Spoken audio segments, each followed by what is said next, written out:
Yung mani, oh, yun. Nag-harvest kami ng mani kasi kinakain na pala siya ng ano.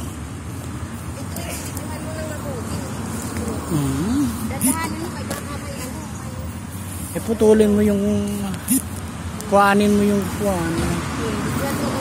Ngayon, ganda oh.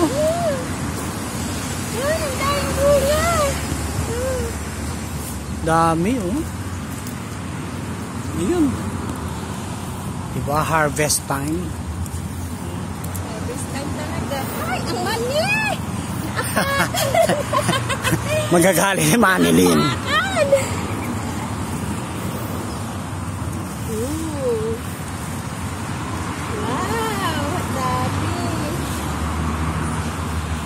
Dami ng mani ni Manilyn. Wow! Bongga! Bonggalicious! Padali. Ay, ang dami! Wow!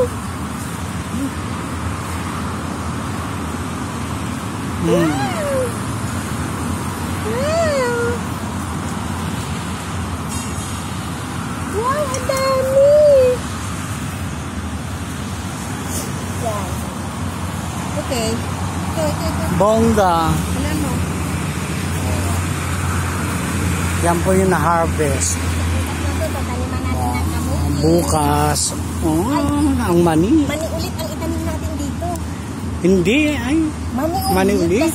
Kasi maganda to dahil lupa talagang malambot. Tingnan mo yan, baka mayroon pang mga laman yan. Kalaykayin mo. Ay, ang mani! Ang mani. Apakan na naman.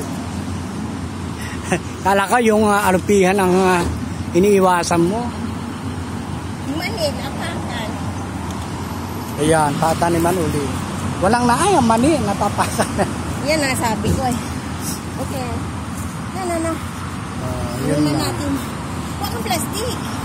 Ay, ginagawa niyan soup yan. Oo, para daw mabilis tumangkad ang bata.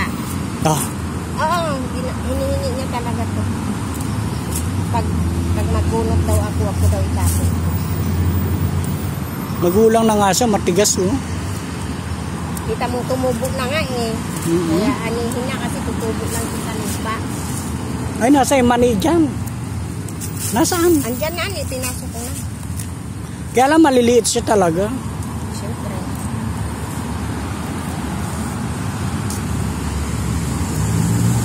Maliliit naman ko talaga eh.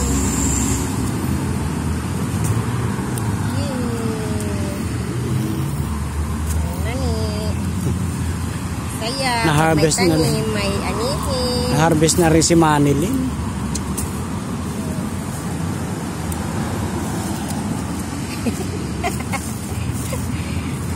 Buti nakita mo siya.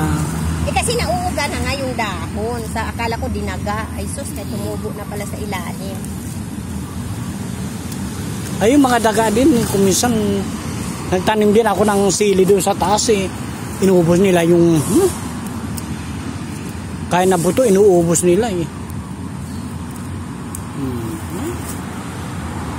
Habaan na. Mamaya uli.